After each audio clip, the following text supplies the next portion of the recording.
Welcome to my channel Rufina Florida vlogs. இன்னைக்கு பார்த்தீங்கன்னா நம்ம ரெடிமேட் ட்ரெஸ்ஸு தச்சு இருக்கிற ட்ரெஸ்ஸுக்கு எப்படி கை ஜாயின் பண்ணலாம் அப்படின்னு சொல்லிட்டு பார்க்கலாம். இப்போ பார்த்தீங்கன்னா அவங்களே உங்களுக்கு ஸ்லீவ் கட் பண்ணி சைஸாக கொடுத்துருவாங்க. ஆனால் பார்த்தீங்கன்னா ஷேப் நம்ம கொஞ்சம் அதில் வெட்டுற மாதிரி தான் இருக்கும். அதுக்கு நான் 2 ஸ்லீவையும் ஒன்றா மடித்து போட்டுக்கிறேன். எனக்கு 6 இன்ச் அளவுக்கு ஸ்லீவ் வேணும். அதுக்காக நான் 5 இன்ச் அளவுக்கு ஸ்லீவும் 1 இன்ச் அளவுக்கு தைக்கிறதுக்கு இடமும் அது மாதிரி விட்டு தான் நான் மார்க் பண்ணி தைக்க போகிறேன். இது கரெக்டாக இருக்குது, 6 இன்ச் அளவு கரெக்டாக இருக்குது. அதனால் நம்ம மார்க் பண்ணிக்கிட்டு கொஞ்சம் தேவையில்லாத பிசுரை மட்டும் நம்ம வெட்டிக்கலாம். இந்த சைடு ஜாயின் பண்ணுற இடத்துக்கு கிட்ட கொஞ்சம் நம்ம 1 இன்ச்சு இறக்கி குறிச்சிக்கலாம். அப்போ தான் அந்த ஷேப் நமக்கு வெட்டுறதுக்கு கரெக்டாக வரும். பாருங்கள், இது மாதிரி நீங்களும் மார்க் பண்ணிக்கோங்க. மார்க் பண்ணிவிட்டு வெட்டிக்கோங்க. இப்போ தான் நீங்கள் ஃபஸ்ட்டு நம்மளோட சேனலை பார்க்குறீங்கன்னா மறக்காமல் நம்மளோட சேனலை சப்ஸ்கிரைப் பண்ணுங்கள், லைக் பண்ணுங்கள். நம்மளோட வீடியோவை மற்றவங்களுக்கும் நீங்கள் ஷேர் பண்ணுங்கள். கையை நம்ம வெட்டிட்டு அடிப்பகுதி இருக்குது பார்த்தீங்களா, கை மடித்து தப்போல அதுக்கும் கோணலாக அது மாதிரிலாம் இல்லாத நேராக இருக்கிற மாதிரி நம்ம அதையும் பீஸுலாம் நம்ம வெட்டி எடுத்துக்கலாம். இங்கேயும் நம்ம 1 இன்ச் அளவு கீழே மடித்து தைக்கிறதுக்கு இடம் விட்டு நம்ம ஒரு கட் மார்க் போட்டுக்கலாம். அந்த 1 இன்ச் அளவுக்கு நம்ம அப்படியே மடித்து தைச்சிக்கலாம். அதுக்காக இந்த கட் மார்க்கு. இந்த துணி பார்த்தீங்கன்னா உங்களுக்கு ரொம்ப மெல்லிஸாக இருக்கும். அதனால் நம்ம கை மடித்து தைக்கும் போது கொஞ்சம் இழுத்து தைச்சிக்கலாம். அப்படிலாம் டென்ஷன் ரிங் இருக்குல்ல, அதை கொஞ்சம் நம்ம லூஸ் பண்ணி விட்டு தைச்சோம்னா கரெக்டாக நமக்கு தையல் விடுவோம். இல்லைன்னா கொஞ்சம் துணி சுருங்குற மாதிரி இருக்கும். பாருங்கள், நான் டக்குலாம் போடல, சும்மாவே தான் நம்ம கட் மார்க் பண்ணதோட மடித்து தான் தைக்கிறேன். இது போல் நீங்கள் மடித்து தைச்சிக்கோங்க. 2 சைடு கையையும் நாம் மடித்து தைச்சிக்கலாம். இதுக்கு பார்த்தீங்கன்னா பெரியவங்கன்னா நம்ம உள்வெட்டு இதெல்லாம் கூட பார்த்து வெட்டலாம். இது சின்ன பிள்ளைங்க ட்ரெஸ் தான். அதனால் இதுக்கு நம்ம அதிகமாக ஒன்றும் உள்வெட்டலாம் தேவையில்லை. 2வது பார்த்தீங்கன்னா கொஞ்சம் புஸ்தியாக இருக்கிறவங்களுக்கும் உள்வெட்டு அது அந்தளவுக்கு தேவைப்படாது. இப்போ 2 கையும் நம்ம தைச்சாச்சு. இப்போ சென்டர் பாருங்கள், நம்ம கட் மார்க் பண்ணிக்கலாம். கையோட சென்டர் பகுதி ஷோல்டரோட இணைக்கிறதுக்காக நம்ம கட் மார்க் பண்ணியிருக்கோம். நாம் தைக்க வேண்டிய டாப்பு, அதாவது கை ஜாயின் பண்ண வேண்டிய துணியில் பார்த்தீங்கன்னா சைடு இது மாதிரிலாம் பிரித்து விட்ருக்கோம் பாருங்கள். சைடில் கை ஜாயின் பண்ணுற இடத்துல இது மாதிரி நீங்கள் பிரித்து விட்டுக்கோங்க. பிரித்து விட்டுட்டு அதுக்கப்புறமா நம்ம தைச்சிட்டு அதுக்கப்புறம் திரும்பி சைடு ஜாயின் பண்ணும்போது ஃபினிஷிங் உங்களுக்கு நல்லாயிருக்கும். இது போல் ட்ரெஸ்ஸில் டேக்லாம் இருந்தால் அதையும் நம்மளே கட் பண்ணி விட்டுறலாம். அடுத்தது இப்போ நம்ம கையை ஜாயின் பண்ணிக்கலாம். பாருங்கள், இப்போ ஷோல்டர் இருக்குது பார்த்தீங்களா, ட்ரெஸ்ஸோட ஷோல்டரில் நம்ம கையோட ஷோல்டரை வச்சு கரெக்டாக நம்ம இந்த அளவு வச்சு நம்ம தைச்சாதான் நமக்கு கரெக்டாக சென்டர் பாயிண்ட்டு நமக்கு கரெக்டாக ஃபினிஷிங்காக வரும்.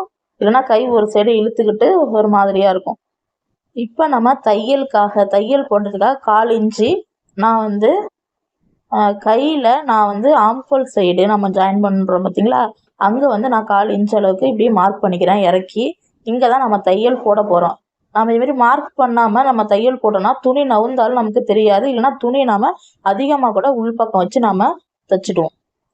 இப்போ கை துணியை அடியில் வச்சு நம்ம ஆம்ஹோல் அந்த பைப்பிங் கொடுத்துருப்பாங்க பாருங்க, அதை நான் மேல் பக்கம் வச்சுருக்கேன். அந்த பைப்பிங் பக்கத்தில் நான் தையல் போடுறேன்.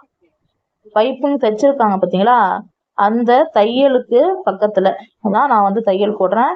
நம்ம போடுற தையல் அந்த பைப்பிங் குழிக்குள்ளாரே போயிடும், நம்ம வெளியிலே தெரியாது. பாருங்க, இது போல் நீங்கள் கரெக்டாக நவுத்தி வச்சு நம்ம புள்ளி வச்சோம் பார்த்தீங்களா, அந்த புள்ளியோட நம்ம கரெக்டாக தைச்சிக்கலாம். இது போல் நீங்கள் தைங்க. இதே போல் தான் நம்ம சுடிதாருக்கு எல்லாத்துக்குமே கை ஜாயின் பண்ணும்போது இதே மாதிரி மெத்தடில் நீங்கள் கை ஜாயின் பண்ணுங்கள். இது ரெடிமேட் ட்ரெஸ்ஸுக்கு மட்டும் நம்ம இது போல் தான் ஜாயின் பண்ணிக்கலாம். இப்போ நம்ம தைச்சிட்டு நூல் வெட்டிட்டு அடுத்தது இன்னொரு கையையும் அதே மாதிரியே இன்னொரு சைடு நம்ம ஜாயின் பண்ணிக்கலாம். பாருங்க, இது தைக்கிறதுக்கு நிறைய பேருக்கு தெரிஞ்சிருக்கலாம். ஆனால் நான் போடுற வீடியோ பார்த்தீங்கன்னா நான் பிகினர்ஸாக தைக்கிறவங்களுக்காக தான் நான் போடுறேன். எல்லாருக்கும் எல்லாமும் தெரிஞ்சிடாது இல்லையா, தெரியாதவங்களும் சில பேர் இருப்பாங்க பார்த்தீங்களா, அவங்களுக்காக தான் நான் வீடியோ போடுறேன். இப்போ பார்த்தீங்கன்னா ஸ்கூல் பிள்ளைங்களுக்கெல்லாம் நிறைய லீவ் விடுவாங்க. இந்த லீவில் வெயிலில் பசங்கள்லாம் ரொம்ப நம்ம எங்கேயும் அலைய விடாத. இது போல் பிள்ளைங்களுக்கு நம்ம அவங்களே கையால் தைக்கிறதுக்கு ப்ளவுஸு கொக்கி கட்டுறது எம்மிங் பண்ணுறது, இது போல் சின்ன சின்ன விஷயங்கள்லாம் நீங்கள் சொல்லிக் கொடுங்க. நானும் கண்டிப்பாக சொல்லிக் கொடுப்பேன் என் பசங்களுக்கு. நீங்களும் அது போல் நீங்கள் சொல்லிக் கொடுங்க. இப்போ இந்த ட்ரெஸ்ஸை நாம் உள்பக்கமாக திருப்பிக்கலாம். ஏன்னா கை ஜாயின் பண்ணணும், சைடை ஜாயின் பண்ணணும். அதுக்காக நாம் உள்பக்கமாக திருப்பிக்கலாம். இப்போ கையை கொண்டு போய் நான் ப்ரெஷர் புட்டில் அப்படியே சும்மா ஜஸ்ட் வச்சுட்டு இன்ச் டேப்பில் நான் 5.5 எடுத்து மார்க் பண்ணிடுறேன். அது கரெக்டாக 5.5 தான் வந்து நமக்கு இருக்குது. அதனால நான் அதை வந்து மார்க் பண்ணல, அப்படியே நான் தைச்சிக்கிறேன்.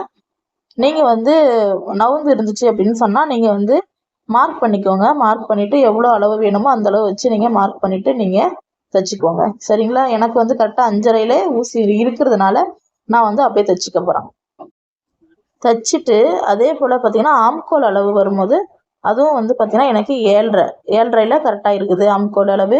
அதையும் நான் வந்து கரெக்டாக, அது ரெடிமேட் ட்ரெஸ்ஸை பொறுத்தவரைக்கும் கை வந்து அளவு வந்து உங்களுக்கு கரெக்டாக தான் கொடுத்துருப்பாங்க.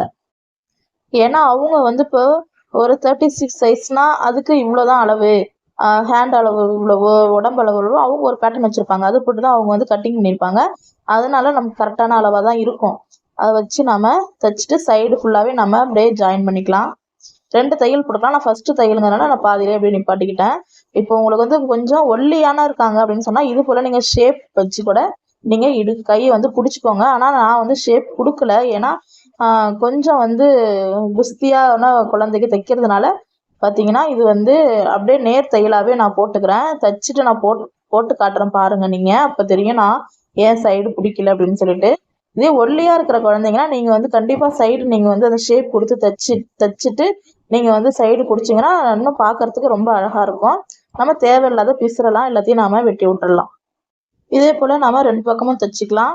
பார்த்தீங்கன்னா இதான் ட்ரெஸ்ஸு பாருங்கள், கரெக்டாக இருக்குது பாருங்கள். சைடெலாம் கை எல்லாமே கரெக்டாக இருக்குது.